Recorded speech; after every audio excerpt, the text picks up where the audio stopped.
Bismillahirrahmanirrahim. Assalamualaikum warahmatullahi wabarakatuh. Hari ini kita akan masuk ke materi baru, yaitu tentang perbedaan, kesetaraan, dan harmoni sosial. Mungkin ini merupakan bab baru bagi kalian. Nah, di sini kalian diminta untuk bisa memahami arti pentingnya prinsip kesetaraan untuk menyikapi perbedaan sosial demi terwujudnya kehidupan sosial yang damai dan demokratis. Kemudian kalian juga diminta untuk bisa menerapkan prinsip-prinsip kesetaraan dalam mengatasi perbedaan sosial dan mendorong terwujudnya kehidupan sosial yang damai dan demokratis. Ada 3 materi pokok yang nanti akan kita bahas, yaitu tentang struktur sosial, diferensiasi sosial, dan stratifikasi sosial. Baik, kita masuk ke bentuk-bentuk struktur sosial. Struktur sosial merupakan salah satu konsep penting dalam sosiologi. Mengapa menjadi penting? Karena kita semua selalu berada dalam struktur sosial. Struktur sosial ini berkaitan dengan posisi-posisi individu atau kelompok di dalam masyarakat. Nah, lebih mudahnya, kalian bisa membandingkan dengan mata pelajaran geografi. Kalau di dalam geografi, seseorang atau sekelompok orang itu memiliki lokasi atau tempat tinggal. Nah, bahasa lainnya adalah alamat. Maka, di dalam ruang sosial, kita sebut sebagai struktur sosial. Sehingga seseorang dalam struktur sosial ini memiliki lokasi atau tempat atau alamat. Baik, kita masih menuju akan mempermudah kalian untuk mencermatinya. Kita semua atau keluarga kita atau sekolah kita memiliki posisi tertentu dalam struktur sosial. Posisi itu sering kita sebut sebagai status atau kedudukan sosial. Contohnya, yang lebih mudah, kalian di sekolah berarti sebagai siswa. Saya di sekolah, apakah sebagai siswa? Bukan, tetapi sebagai guru. Itulah namanya status atau kedudukan sosial. Nah, sekarang kita melihat lagi gambaran yang mungkin akan bisa memberikan kalian kefahaman, lebih memudahkan kalian untuk paham. Kita akan membuat kotak, di mana kotak ini akan saya isi dengan bagian-bagian. Nah, kita akan mempunyai yang namanya nilai norma. Masih ingat nilai norma yang sudah kita pelajari di kelas 10? Apa maksudnya ini? Maksudnya adalah kita akan dimanapun kita berada, kita akan selalu berhubungan dengan nilai norma. Baik di keluarga, baik di sekolah, ataupun ketika kalian bermain bersama teman-teman kalian. Nilai normanya berbeda kan?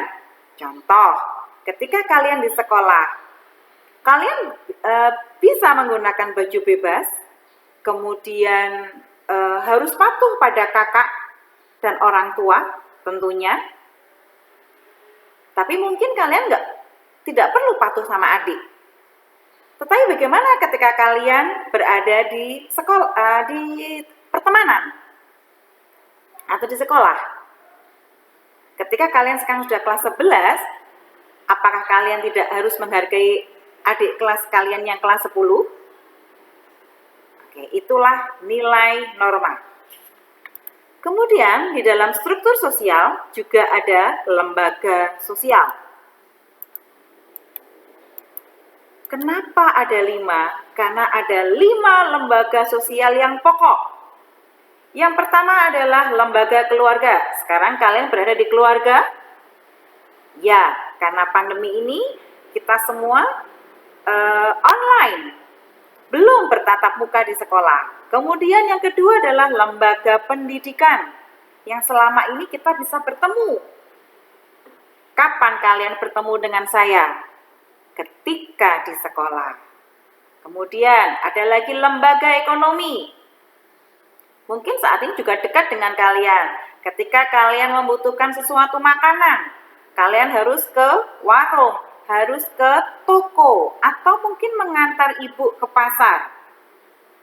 Lembaga ekonomi, terjadinya transaksi jual beli. Ibu mengeluarkan beberapa uang dan ibu akan mendapatkan beberapa barang kebutuhan yang beraneka macam yang dibutuhkan selama 1 minggu ke depan misalnya. Kemudian lembaga agama, jelas kita adalah orang-orang yang beragama. Macam-macam, ada yang mempunyai kepercayaan bahwa Allah itu, Tuhan itu satu. Misalnya, ada yang berpendapat Tuhan itu banyak, misalnya seperti itu. Kemudian terakhir adalah lembaga politik. Selain lembaga sosial, kita juga mempunyai status atau kelas. Kenapa ada 3? Ya, ketika kalian sekarang di kelas 11, berarti posisi kalian adalah kelas tengah. Ketika tahun kemarin kalian masih di kelas 10, berarti status kalian adalah di kelas bawah. Contoh yang lain adalah adanya kelas-kelas sosial di masyarakat. Misalnya ini, kalian mempunyai tetangga. Rumahnya mungkin sudah tidak begitu bagus, tidak mempunyai motor, apalagi mobil. Hanya mempunyai sepeda. Satu itu pun untuk bekerja sang ayah misalnya. Kalian sebut mereka kelas bawah. Kenapa?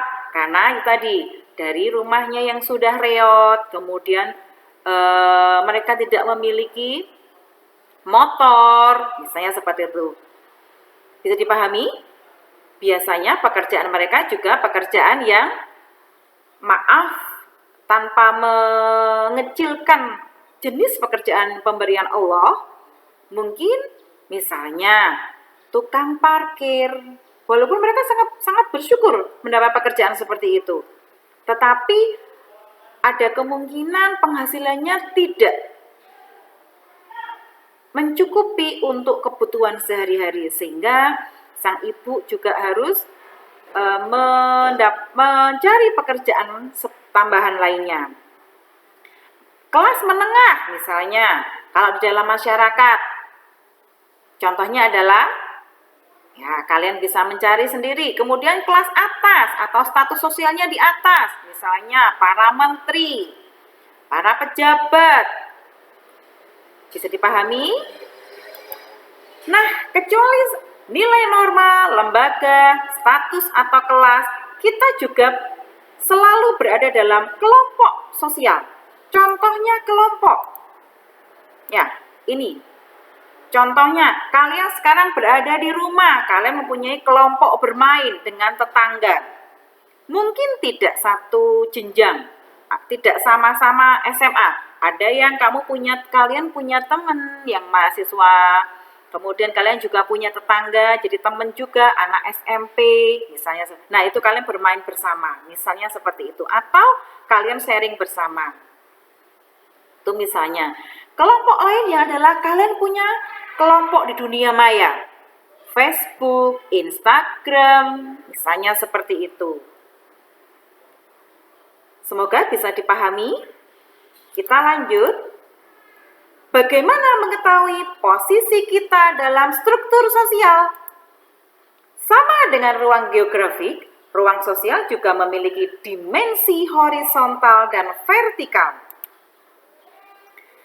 Di ruang geografik, seseorang memiliki alamat, misalnya nih, Jalan Raja Winangun nomor 28E lantai 2. Nah, di ruang sosial, seseorang memiliki alamat, misalnya kalian orang tua atau anak muda, beragama Islam atau yang lain, pekerjaannya apa, misalnya seperti itu.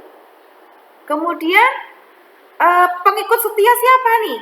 Misalnya nih ya, Afwan kalau tidak sesuai dengan kalian, Aakim, Ustadz Hanan Ataki, Ustadzah Oki misalnya, atau penggemar Nisa Sabian.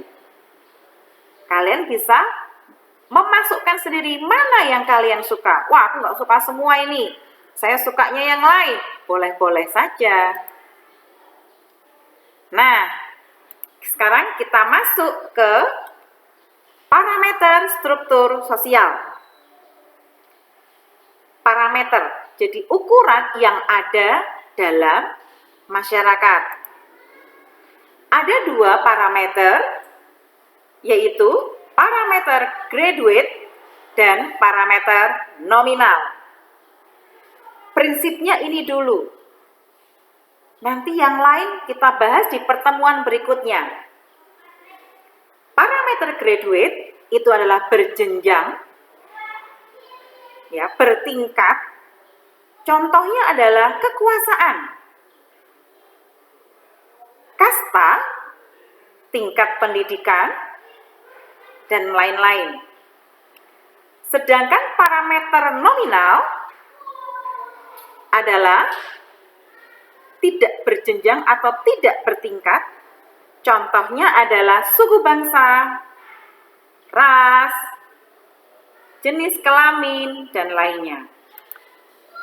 Nah, ini lebih memudahkan kalian lagi. Jadi, untuk struktur sosial berdasarkan parameter graduate, itu nanti disebut stratifikasi sosial atau diferensiasi tingkatan, pembedaan tingkatan secara bertingkat. Sementara struktur sosial yang berdasarkan parameter nominal itu disebut diferensiasi sosial atau diferensiasi fungsi dan adat.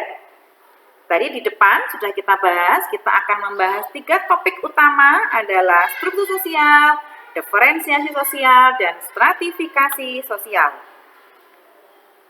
Namun kenyataannya dalam kehidupan sehari-hari hampir tidak dapat dihindarkan pemisahan-pemisahan berdasarkan parameter nominal yang mengandung dimensi graduate. Ini contohnya adalah di Amerika itu ada sebuah kafe yang hanya boleh dimasuki oleh orang berkulit putih, whiting room. Tapi bagaimana dengan konteks sekarang? Maaf, ini sudah berlalu, tetapi masih bisa digunakan sebagai referensi kalian. Gedung Putih, Amerika, yang begitu mengagungkan kulit putih. Siapakah presiden sebelum Donald Trump? Ini sebagai penutup saja bahwa struktur sosial identik dengan struktur peluang hidup. Semakin tinggi posisi seseorang dalam struktur sosial, semakin baik peluang hidupnya. Apakah sedemikian? Nanti kalian yang akan menelaahnya. Sampai di sini dulu pertemuan kita hari ini. Insya Allah kita lanjutkan pertemuan selanjutnya.